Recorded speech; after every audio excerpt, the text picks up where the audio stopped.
નમસ્કાર, morning news સાથે હું અમિતા વાંઝા. જોઈએ સૌપ્રથમ મુખ્ય સમાચાર.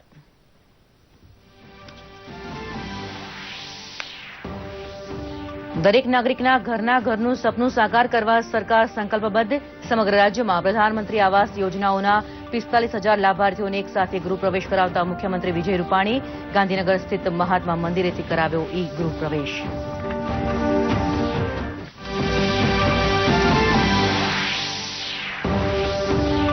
આજથી રાજ્યમાં શરૂ થશે ધોરણ 10 અને 12ની બોર્ડની પરીક્ષા. 1,607 પરીક્ષા કેન્દ્રો ઉપરથી 18.50 લાખ વિદ્યાર્થીઓ આપશે પરીક્ષા.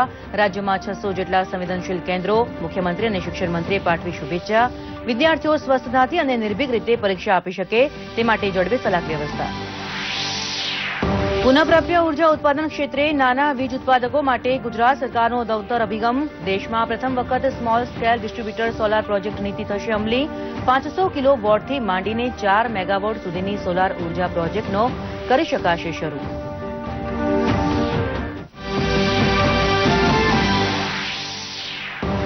દેશના સૌથી સ્વચ્છ શહેરોમાં ટોપ 10માં અમદાવાદનો સમાવેશ. 10 લાખથી વધુ વસ્તી ધરાવતા શહેરોમાં અમદાવાદને મળ્યું સ્થાન. રાષ્ટ્રપતિ રામનાથ કોવિંદના હસ્તે મેયર બિજલબેન પટેલને સ્વચ્છતા સર્વેક્ષણ 2019 એવોર્ડ એનાયત કરાયો. ભારતનું સૌથી સ્વચ્છ શહેર બન્યું મધ્યપ્રદેશનું ઇન્દોર.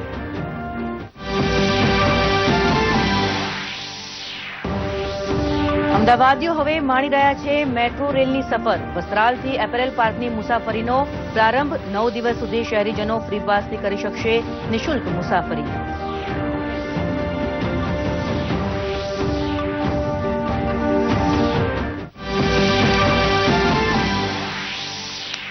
પ્રધાનમંત્રીએ તામિલનાડુમાં એનડીએના ચૂંટણી પ્રચાર અભિયાનની શરૂઆત કરી. કાંચીપુરમમાં પુરુપક્કમની રેલીમાં એનડીએના તમામ ઘટક દળો મંચ ઉપર રહ્યા ઉપસ્થિત. પ્રધાનમંત્રીએ ચેન્નાઈ સેન્ટ્રલ રેલવે સ્ટેશનનું નામ એમજીઆરના નામ ઉપર રાખવાની ઘોષણા કરી. રાજ્યમાં અનેક વિકાસ પરિયોજનાઓનો પણ કરાવ્યો શુભારંભ. કર્ણાટકના પ્રવાસે ગયેલા પ્રધાનમંત્રી નરેન્દ્ર મોદીએ વિપક્ષ પર પ્રહાર કરતા કહ્યું, તેઓ મને દૂર કરવા માંગે છે, પરંતુ હું ત્રાસવાદ અને ગરીબીને હટાવવા માંગુ છું. કર્ણાટકમાં પ્રધાનમંત્રીએ અનેક વિકાસ કાર્યોનું કર્યું લોકાર્પણ. પ્રધાનમંત્રીએ કહ્યું, ન્યૂ ઇન્ડિયા વિકાસના પથ ઉપર અવિરત ગતિએ દોડી રહ્યું છે.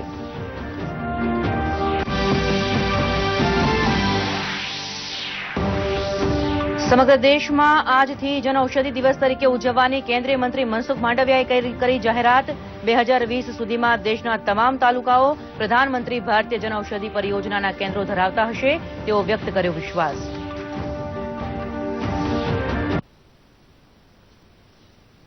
સમાચાર વિસ્તારથી. પ્રધાનમંત્રી આવાસ યોજના હેઠળ લાભાર્થીઓને ઈ ગૃહ પ્રવેશનો કાર્યક્રમ ગાંધીનગર મહાત્મા મંદિર ખાતે યોજાયો હતો.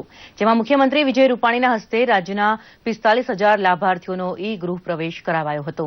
આ પ્રસંગે મુખ્યમંત્રીએ જણાવ્યું હતું કે ભાજપના નેતૃત્વવાળી કેન્દ્રની એનડીએ સરકાર દેશના તમામ ઘરવિહોણા લોકોને પોતાનું ઘર આપવા માટે કટિબદ્ધ છે. જેના ભાગરૂપે ગુજરાતમાં માત્ર 15 મહિનાના સમયમાં 1,60,000 આવાસો પૂર્ણ કરવામાં આવ્યા છે. આ કાર્યક્રમમાં મુખ્યમંત્રી ગ્રામોદય યોજના અંતર્ગત લાભાર્થીઓને જોબ વર્ક અને નિમણૂક પત્ર પણ એનાયત કરવામાં આવ્યા. આ યોજના અંતર્ગત 2 લાખ લાભાર્થીઓનું ઉદ્યોગ ગૃહો સાથે સીધું જોડાણ થશે. આ પ્રસંગે મહેસાણાના સાંસદ જયશ્રીબેન પટેલ, રાજ્યના કૃષિમંત્રી આરસી ફળદુ, ગ્રામીણ વિકાસ કમિશનર મોના ખંધાર તેમજ મોટી સંખ્યામાં યોજનાના લાભાર્થીઓ ઉપસ્થિત રહ્યા હતા.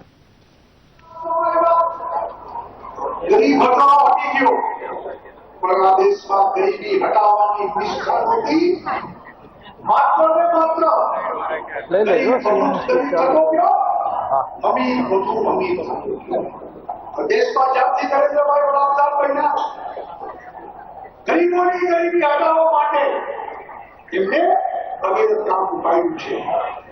ગરીબોને પહેલાના જીવન ધોરણને બદલાવવું છે. કાચા મકાન નથી, પાકા મકાન આપવા છે. 2022 સુધીમાં કોઈ મકાન વગરનું ના હોય, દરેકના માટે છત હોય, રોડ હોટલાની વ્યવસ્થા એ ઘણી પ્રાયોરિટી આપીને આ ગરીબોની ચિંતા કેન્દ્રની સરકાર કરી રહી છે. મારી પહેલા મને લાઈટ પણ નથી, તેથી મારા બાળકો બહુ નાના હતા, મને બહુ પરેશાન કરતા હતા. અત્યારે મને લાઈટની સુવિધા મળી ગઈ છે. મારે પહેલા લાકડાથી હું ચૂલા પર ખાવાનું બનાવતી હતી, મારા બાળકો બહુ વિચારતા હતા. અમારું ઉજ્જવલા ગેસ કનેક્શન પણ મને મળી ગયું છે. અત્યારે શૌચાલય પણ મળી ગયું છે. હું મુખ્યમંત્રી સાહેબને શ્રી વડાપ્રધાન સાહેબને ખૂબ ખૂબ આભાર આપું છું.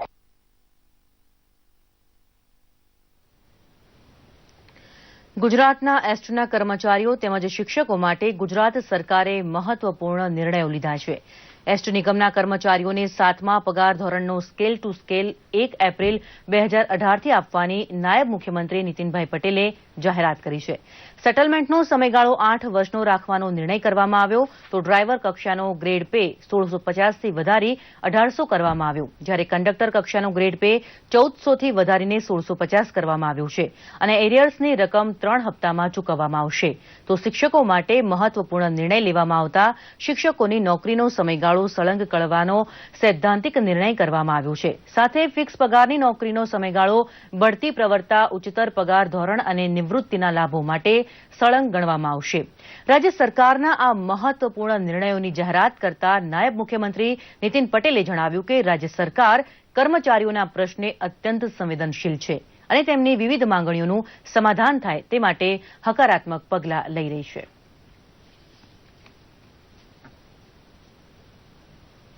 પુનઃપ્રાપ્ય ઉર્જા ઉત્પાદનમાં નાના વીજ ઉત્પાદકો માટે ગુજરાત સરકારે નવતર અભિગમ અપનાવ્યો, જે અંતર્ગત small scale distributor solar project નીતિ સમગ્ર દેશમાં સૌપ્રથમ ગુજરાતમાં અમલી બનશે, તેમ રાજ્યના ઉર્જામંત્રી સૌરભ પટેલે જણાવ્યું. ઉર્જામંત્રીએ વધુમાં જણાવ્યું કે નાના વીજ ઉત્પાદકો માટે આ અનેરી તક છે. આ નીતિ આગામી 5 વર્ષ માટે અમલી બનશે.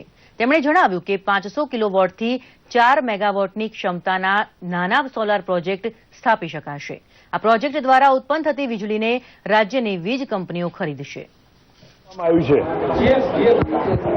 રાજ્ય સરકાર અત્યાર સુધી સોલરની ખરીદી ટેન્ડર દ્વારા કરતી હતી અને સોલર પાર્ક હોય કે બીજી કોઈ જગ્યા હોય 500 મેગાવોટથી 1000 મેગાવોટનું બીડ કાઢીને સોલર ખરીદતી હતી. આની અંદર મોટી મોટી ઉદ્યોગો અને મોટી મોટી કંપનીઓ ભાગ લેતી હતી, પરંતુ નાના વ્યક્તિઓને સોલર વેચવા માટે કોઈ તક મળતી ન હતી. આ ધ્યાનમાં રાખીને આદરણીય મુખ્યમંત્રી શ્રી વિજયભાઈ રૂપાણીએ દેશમાં પહેલી વખત ગુજરાત રાજ્યએ શરૂઆત કરી છે કે જેની અંદર 1.5 કિલોવોટ થી માંડીને 4 કિલોવોટ સુધી કોઈ બી વ્યક્તિ, કોઈ બી ખેડૂત, કોઈ બી મંડળી ખેડૂતોની હોય, કોઈ સંઘ હોય, કોઈ કંપની હોય, એ વીજ ઉત્પાદન કરશે એની જમીનની અંદર. તો જે છેલ્લું ટેન્ડર નીકળ્યું છે એ ભાવ પ્લસ જમીનનો થોડો ભાવ ગણી અને વીજળી ખરીદવામાં આવશે. સુરત જિલ્લાના માંગરોળ તાલુકાના કરંજ ગામની સીમમાં 68 એકરમાં પથરાયેલ અદ્યતન ટેક્સટાઇલ પાર્કનું કેન્દ્રીય કાપડ મંત્રી સ્મૃતિ ઈરાનીના હસ્તે ઉદ્ઘાટન કરવામાં આવ્યું.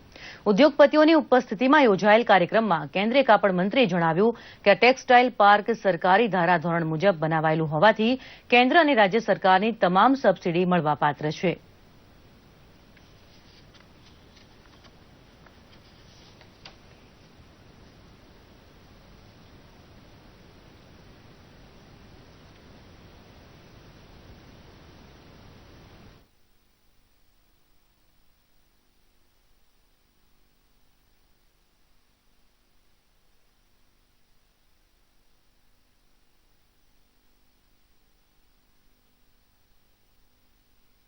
टेक्सटाइल पार्क के माध्यम से 104 करोड़ की लागत के प्रोजेक्ट को हमने सूरत को और देश को समर्पित किया. विशेष रूप से प्रदेश सरकार, भारत सरकार और इंडस्ट्री के माध्यम से किस प्रकार से समन्वय के माध्यम से टेक्सटाइल का क्षेत्र और सशक्त हो सकता है, उसका सबसे सुनहरा उदाहरण ये करंज टेक्सटाइल पार्क है. लगभग 40 से ज्यादा यूनिट्स यहाँ पर निटवेयर, वीविंग से और टेक्सचराइजिंग से संबंधित है. भारत सरकार ने हाल ही में निटवेयर का पैकेज घोषित किया, उसके संदर्भ में मैंने सबको यहाँ पर डिटेल्स बताई. मैं आशावादी हूँ कि भारत सरकार के सभी उपक्रमों के माध्यम से इंडस्ट्री यहाँ पर दिन दुगनी रात चौगनी तरक्की करेगी. ગુજરાત શિક્ષણ બોર્ડ દ્વારા સમગ્ર ગુજરાતમાં આજથી ધોરણ 10 અને 12ની પરીક્ષા યોજાઈ રહી છે. સમગ્ર રાજ્યમાં આ પરીક્ષાની સંપૂર્ણ તૈયારીઓ કરી લેવાઈ છે. વિદ્યાર્થીઓ શાંતિપૂર્ણ રીતે, નિર્ભીક રીતે અને સ્વસ્થતાથી પરીક્ષા આપે તે માટે બોર્ડ સજ્જ છે. કુલ 18.50 લાખ વિદ્યાર્થીઓ આ પરીક્ષા આપી રહ્યા છે. પ્રસ્તુત છે એક અહેવાલ. 7મી માર્ચને ગુરુવારથી માધ્યમિક અને ઉચ્ચતર માધ્યમિક બોર્ડ ધોરણ 10 અને 12ની બોર્ડની પરીક્ષાઓ શરૂ થાય છે. ત્યારે તમામ પ્રકારની તૈયારીઓ પૂર્ણ કરી દેવામાં આવી છે. વિદ્યાર્થીઓ બેઠક વ્યવસ્થા જોઈ શકે તે માટે દરેક શાળામાં વ્યવસ્થા કરવામાં આવી છે. કોઈ પણ ગેરરીતિ ન થાય તે માટે સીસીટીવી કેમેરાથી વિશેષ તકેદારી રાખવામાં આવી છે. કોઈ પણ પરિશ્રમી, મહેનતુ, હોશિયાર વિદ્યાર્થીને સહેજ પણ અન્યાય ન થાય, આ રાજ્ય સરકારનો દ્રઢ સંકલ્પ છે. કોઈ પણ પ્રકારની ગેરરીતિ ન થાય અને હોશિયાર વિદ્યાર્થીને ન્યાય મળે એના માટેની બોર્ડે, ચેરમેન અને એની ટીમે ખૂબ મહેનત કરીને સચિવશ્રીના માર્ગદર્શન હેઠળ व्यवस्था तंत्र गोठव्યું છે.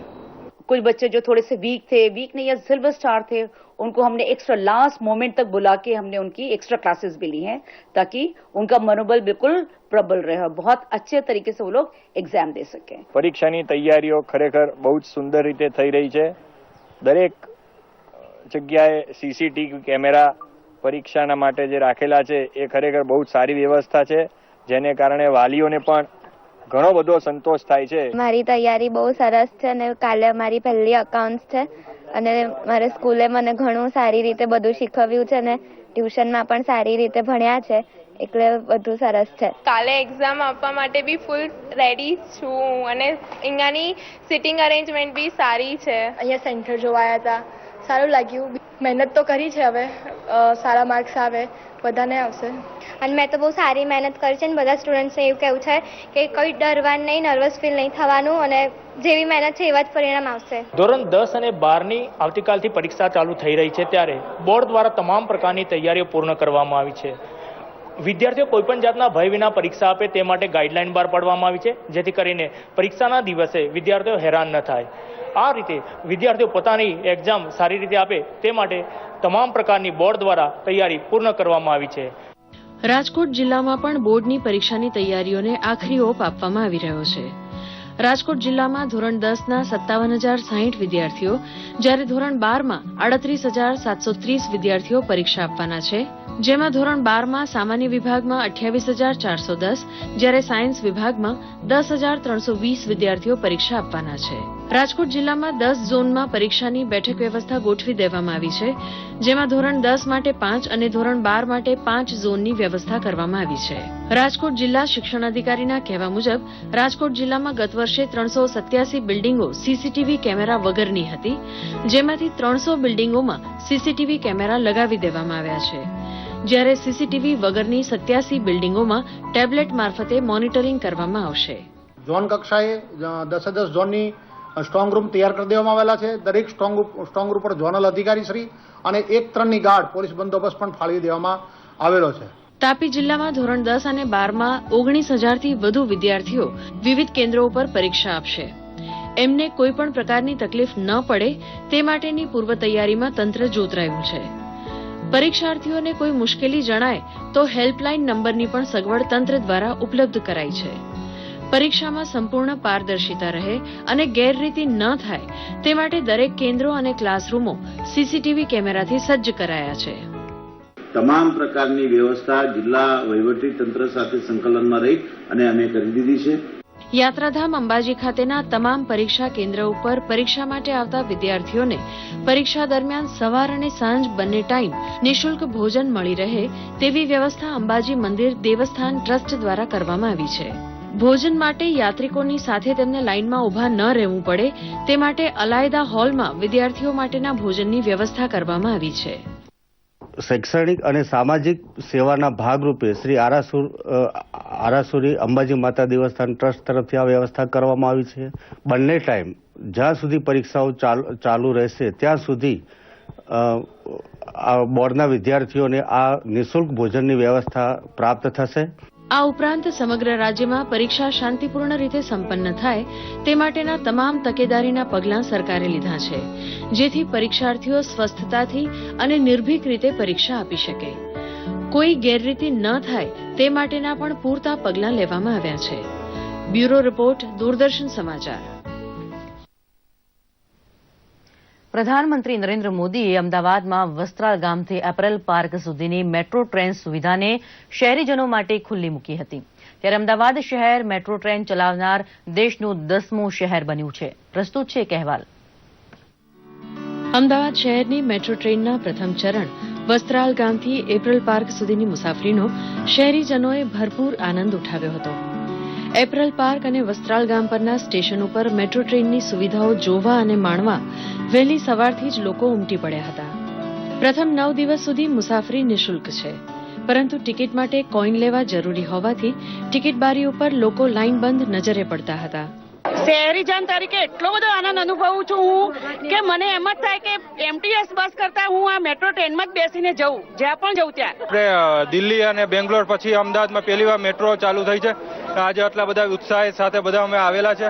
મોદી સાહેબના વિકાસના લીધે અમે આજે અમદાવાદમાં ગુજરાતની પ્રથમ મેટ્રોની સવારી કરી રહ્યા છે. અમને બહુ જ ખૂબ જ આનંદ છે. આની પહેલા તો દિલ્હીમાં જ હતી, અત્યારે અમદાવાદમાં આવી રહી છે, એટલે બહુ જોરદાર મજા આવી રહી છે. અમને બધા ખુશ છે. અત્યારે ભારતમાં થઈને બધા જે બોલાવે છે. અમદાવાદના નજરાણા સમાન મેટ્રો ટ્રેન દોડતા આસપાસના વિસ્તારોમાં લોકો હર્ષોલ્લાસથી ધાબે ચડીને સરકારના વિકાસ કામોને અભિવાદન આપવા ઉમટી પડ્યા હતા.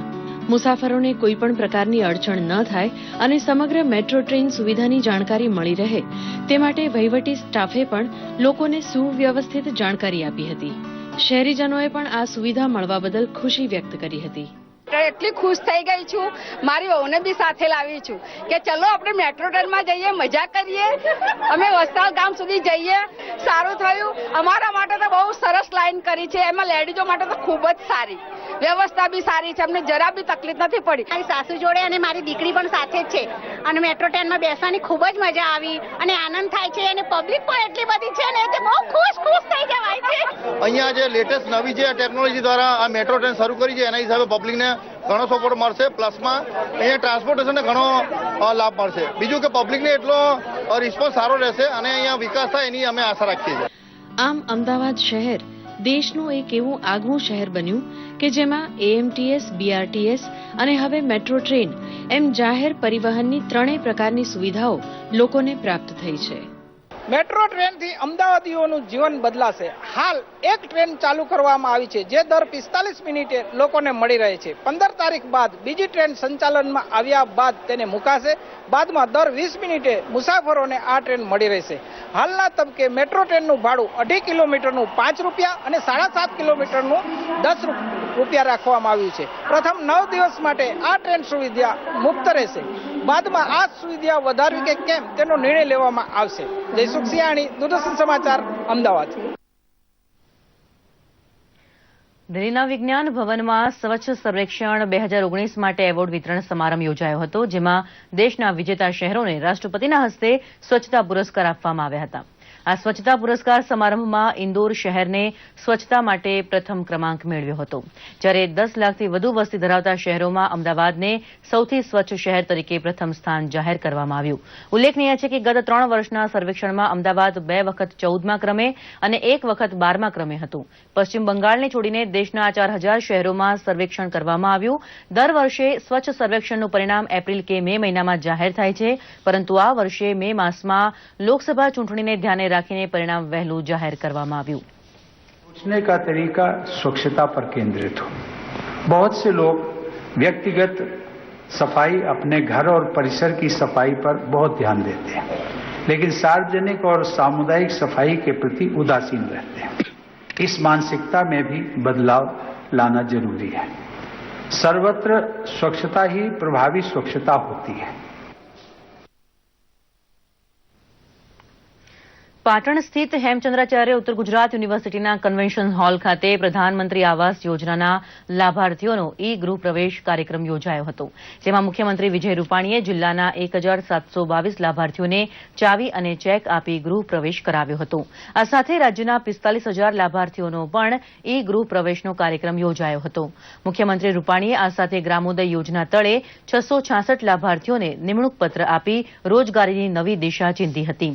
આ પ્રસંગે ભાજપા મહામંત્રી કેસી પટેલ, જિલ્લા વિકાસ અધિકારી ડીકે પારેખ તેમજ પદાધિકારીઓ અને અધિકારીઓ મોટી સંખ્યામાં ઉપસ્થિત રહ્યા હતા. 1,20,000 રૂપિયાનો લાભ આપ્યો છે, સહાય આપી છે. સાથે સાથે 17,000 રૂપિયા મનરેગા હેઠળ રોજગારી પેટે આપ્યા છે અને 12,000 રૂપિયા શૌચાલયની સહાય પેટે આપ્યા છે. કુલ 1,48,000 જેટલો લાભ આપણે આપ્યો. મને 1.5 લાખની સહાય મળી, એ બદલ સરકારશ્રીનો ખૂબ ખૂબ આભાર, જેનાથી હું અત્યારે ભાડાના મકાનમાં રહેતી હતી, અત્યારે હું મારા પોતાના ઘરમાં હકથી રહી શકું છું. મારા છોકરાઓ શિયાળાની અંદર ઠરતા હતા, ચોમાસાની અંદર વરસાદ પડતો હતો પણ અંદર પાણી પણ પડતું હતું, એવું બધી ઘણી તકલીફો થતી હતી. પણ મને પ્રધાનમંત્રી આવાસ યોજનાની અંદર મકાનનો લાભ મળ્યો એટલે મેં મકાન બનાવ્યું. મોરબીના મોરબી વાંકાનેર હાઈવે પરના આરોહી ચેમ્બરમાં આવેલ ફ્લિપકાર્ટની દુકાનમાં 4 મુકાનીધારીઓએ ઘૂસી આવીને ધનંજય વાસુદેવ રાજ્યગુરુને છરી અને એરગન જેવું હથિયાર બતાવી માર મારી ઈજા પહોંચાડીને 3.99 લાખની લૂંટ ચલાવી હતી. ઓફિસમાં રહેલ સીસીટીવી કેમેરા તોડી નુકસાન કરી આરોપી નાસી ગયા હતા. આ મામલે ધનંજય રાજ્યગુરુએ ફરિયાદ નોંધાવી હતી, જે અંગે એલસીબીની ટીમે ગણતરીના કલાકમાં 4 આરોપીને ઝડપી લીધા છે.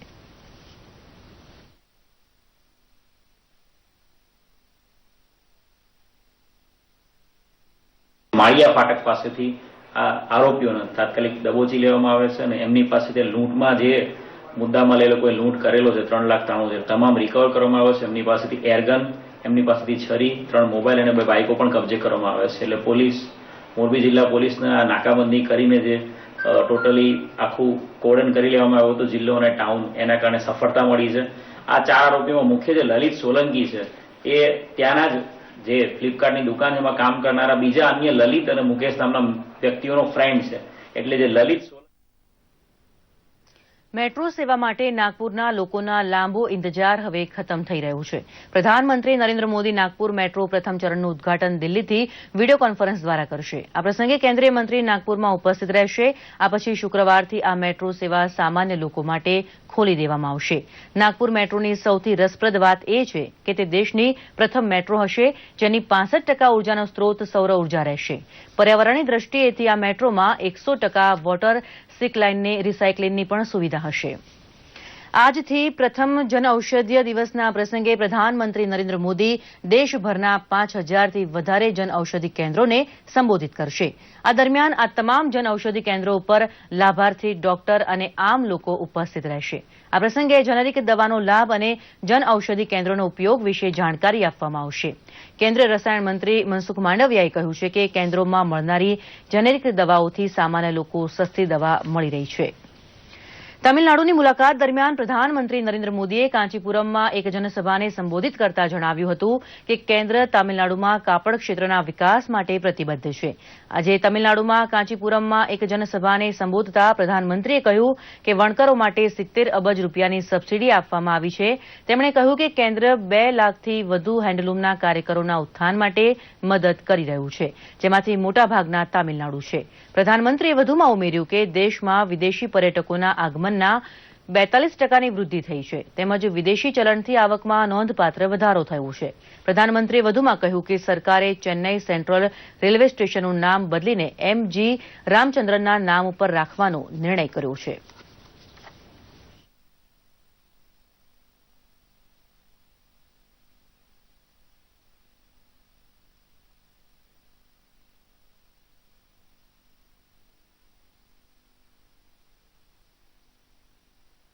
India is a diverse nation. India will never progress till regional aspirations are met. India is a strong and united alliance that gives voice to regional aspirations. Our decisions are not taken by High Command in Delhi. The people of India are our High Command. Our track record shows that the NDA is the best place to fulfill regional aspirations. Sadly, પ્રધાનમંત્રી નરેન્દ્ર મોદીએ કર્ણાટકમાં વિભિન્ન વિકાસ પરિયોજનાઓનો શુભારંભ કર્યો હતો. કલબુર્ગીમાં આયોજિત એક સમારોહમાં પ્રધાનમંત્રી નરેન્દ્ર મોદીએ બેંગલુરુ સ્થિત ESIC હોસ્પિટલ અને મેડિકલ કોલેજ દેશને સમર્પિત કરી. પ્રધાનમંત્રીએ હુબલીમાં KIMSના સુપર સ્પેશિયાલિસ્ટ બ્લોકનું ઉદઘાટન કર્યું હતું. આ પરિયોજનાઓ રાજ્યના લોકોના માટે ગુણવત્તાવાળી અને વહન કરવા યોગ્ય સ્વાસ્થ્ય સેવા સુનિશ્ચિત કરશે. પ્રધાનમંત્રીએ કલબુર્ગીમાં આયુષ્માન ભારતના લાભાર્થીઓની સાથે પણ વાતચીત કરી હતી. પ્રધાનમંત્રીએ ડિજિટલ વ્યવસ્થા દ્વારા પૂર્વોત્તર ક્ષેત્રની છાત્રાઓને એક હોસ્ટેલ પણ સમર્પિત કરી. તેમણે કલબુર્ગીમાં ભારત પેટ્રોલિયમ ડેપોની આધારશિલા મૂકી. ત્યારબાદ એક સાર્વજનિક સભામાં પ્રધાનમંત્રીએ વિકાસ પ્રત્યે પોતાની પ્રતિબદ્ધતા ઉપર ભાર મૂક્યો હતો. તેમણે કહ્યું કે અગાઉની સરકારના સમયમાં કેટલાય વર્ષો સુધી અનેક પરિયોજનાઓ પૂર્ણ થઈ ન હતી. હવે વર્તમાન સરકારે તેને પૂર્ણ કરી દીધી છે. કર્ણાટકમાં મિલીજુલી સરકારનો ઉલ્લેખ કરતા મોદીએ કહ્યું કે કિસાનોને ઋણ માફીના ખોટા વચનો આપવામાં આવ્યા હતા, તે હજુ સુધી પૂરા થયા નથી.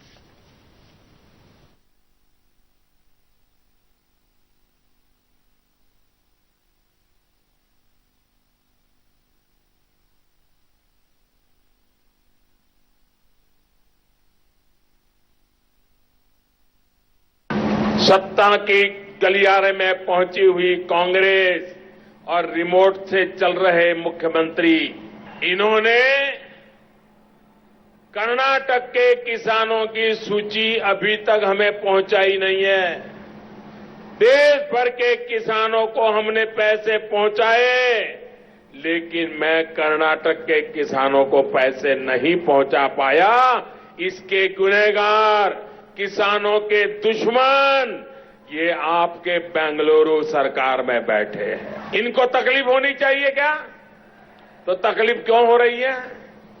तकलीफ इसलिए हो रही है कि मोदी सीधा बैंक के खाते में पैसा जमा कर रहा है.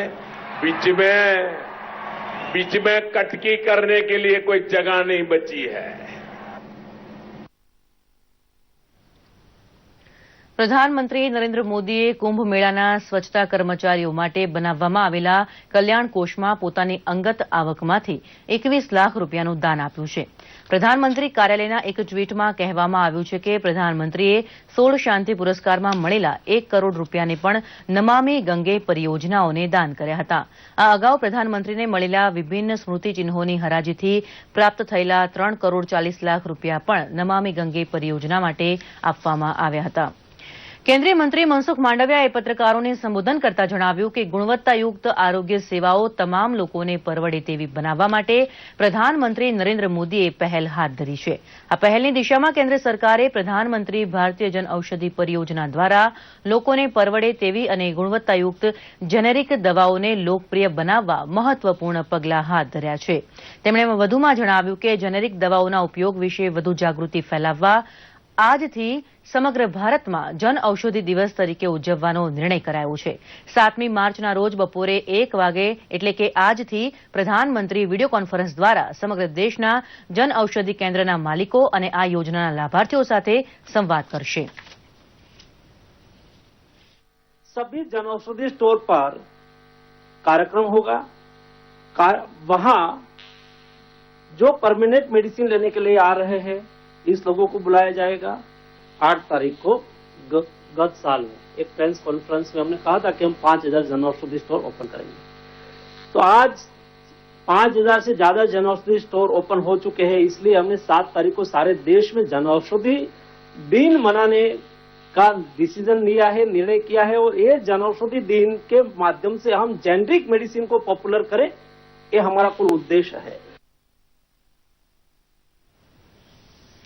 ભારતના વધતા રાજકીય દબાણ અને આતંકવાદ પર ચારેય તરફથી ઘેરાયેલા પાકિસ્તાને આખરે હાફિઝ સૈયદ સાથે જોડાયેલા આતંકી સંગઠન જમાત ઉદ દાવા અને તેમના સહયોગી સંગઠન ફલાહે ઇન્સાનિયત ફાઉન્ડેશનને પ્રતિબંધિત જાહેર કરવું પડ્યું છે. પાકિસ્તાનના આંતરિક બાબતોના મંત્રાલયે આતંકવાદ વિરોધી અધિનિયમ 1997 પ્રમાણે આ કાર્યવાહી કરી છે. સોમવાર સુધી એનસીટીએની વેબસાઇટ ઉપર આ સંગઠનોને નજરકેદ સંગઠનોની યાદીમાં મૂકવામાં આવ્યા હતા. મંગળવારે આ સંગઠનોને પ્રતિબંધિત સંગઠનોની યાદીમાં મૂકી દેવામાં આવ્યા છે. તો અત્યારે તો બસ આટલું જ. વધુ સમાચાર માટે જોતા રહો દૂરદર્શન સમાચાર. નમસ્કાર.